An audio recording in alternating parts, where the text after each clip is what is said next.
we all want to live a happy life, and we tend to want to do anything that we can to avoid suffering or pain. And consequently, we seek out pleasure. I mean, we're very much on this mind numbing hedonic treadmill, which is driven by our reptilian brain, and continuously looking for these dopamine hits that are provided to us by food and by drugs and by quick fix sexual gratification aids, and we're always looking for the next high, and consequently we find ourselves in this continuous place of seeking as opposed to being in a place of acceptance and calm and equanimity. And again, a lot of it is about avoiding any sort of pain. We have this almost assumption that we're entitled to a pleasurable life, that we should be happy all of the time, and that we should never have to experience any sort of pain or suffering. And again, that entitled mindset is very much driven by the culture that we live in. We're bombarded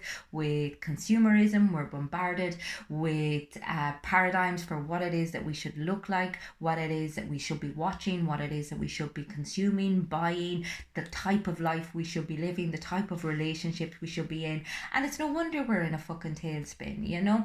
And unfortunately, we have moved away from this almost existentialist concept of accepting anxiety as part and parcel of life, you know, and accepting that there are going to be ups and downs. And oftentimes it's in our pain and our suffering that we expand as a person, that we really develop resiliency and a vulnerability capacity that we hadn't had before. Because again, when we're on our knees, I mean, it takes great courage to open ourselves to our true experience and to really open ourselves to the fact that we feel so out of control and that we feel so unsafe and scared, and yet still be able to come out the other side. And that's where our character is built, and that's where we learn about our values, and that's where we learn a humility that you're not going to find shopping online or watching porn or, you know, kind of drinking in a bar or looking at Facebook, you know.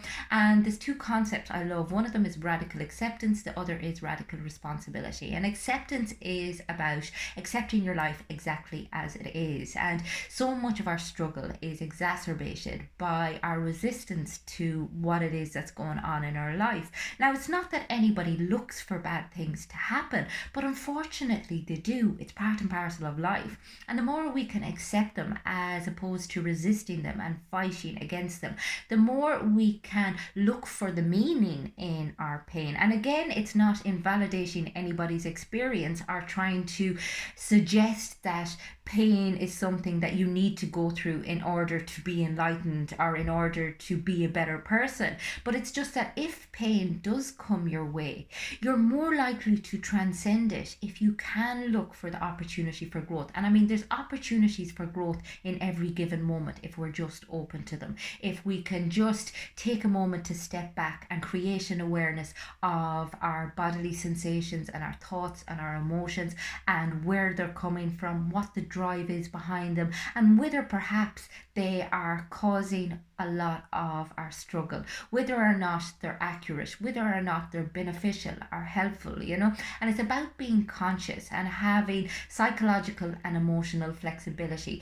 It's about recognizing that your pleasure centers are always going to want the quick fix. They're always going to want escapism and avoidance, and this is always going to turn down the volume on your creativity and your curiosity and your appreciation of life.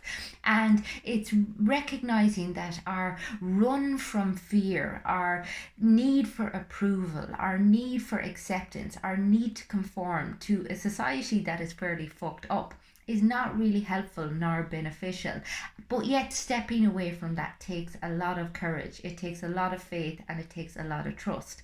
And I suppose part of that faith comes from being in your struggle and building the resiliency to come through it and recognizing who you are and really sitting down with your shadow and seeing the darker side of yourself and fully appreciating yourself as a whole person, as opposed to just trying to present with the more positive aspects of yourself which you feel will be lovable and will be accepted by others. And it's accepting every aspect of your life, no matter what it is, and trying to act then in accordance with your values, with integrity and with honesty and with a sense of moral obligation, because again, we're very much focused on being spectacular people, and we don't focus all that much on just being a decent person, and again, it's if you asked me a few years ago what I wanted, possibly I would have listed a whole load of achievements, and these days I just want to be a decent human being. I want to, kind of show traits like benevolence and acceptance and tolerance and humility. I want to just be aware. I want to have a good impact on the people around me. Not everybody, just the people who I engage with on a daily basis.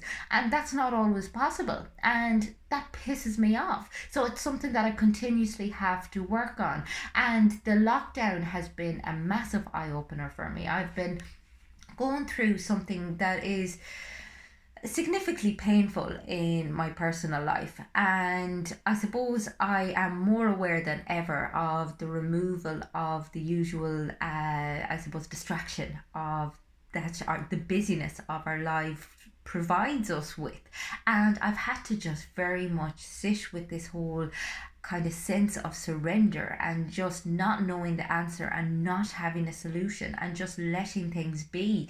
And my true self has just felt this pain and been able to just embody it and allow it to flow through me, and it's been a beautiful experience. I know that sounds pretty bizarre considering that it's not a particularly pleasant experience, but there is a kind of a beauty in being able to be wherever you are, whether it be good or bad, as opposed to fighting against it, being willing to tolerate whatever life brings up, having a faith that this is the plan or this is what is meant for you, and looking for the opportunity to open your heart a little bit more and to open your mind a little bit more and to recognize the chain of events that has brought you to where you are.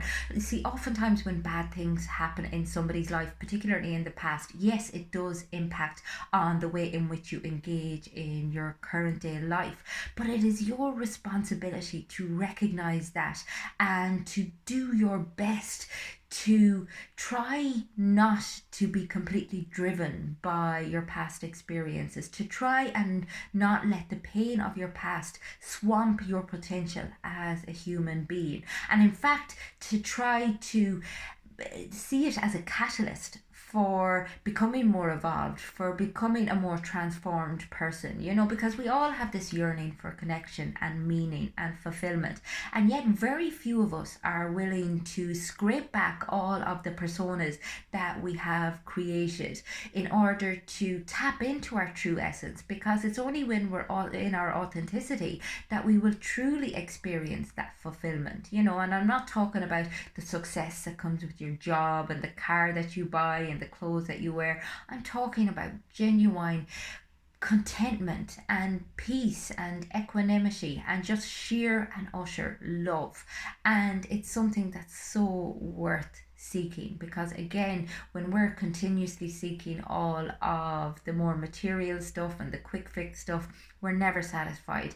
Yet there is nothing like basking in the glow of just an emptiness and not needing anything in any given moment, being complete in yourself. And I suppose sometimes when sad things happen, it's just about not making them worse. We won't always have an answer, we won't always have a solution, but we can just sit with and tolerate and grow and, become a more evolved person as a consequence. And again, it's not like you go looking for pain, but it's that you're constantly aware of the fact that you need to keep, I suppose, transforming who you are, and that what worked for you 6 months ago may not work for you now. What worked for somebody else may not work for you. And we're just looking at building a life that allows us to be the person that we were always meant to be. I hope everyone's having a great day. I'll talk to you soon.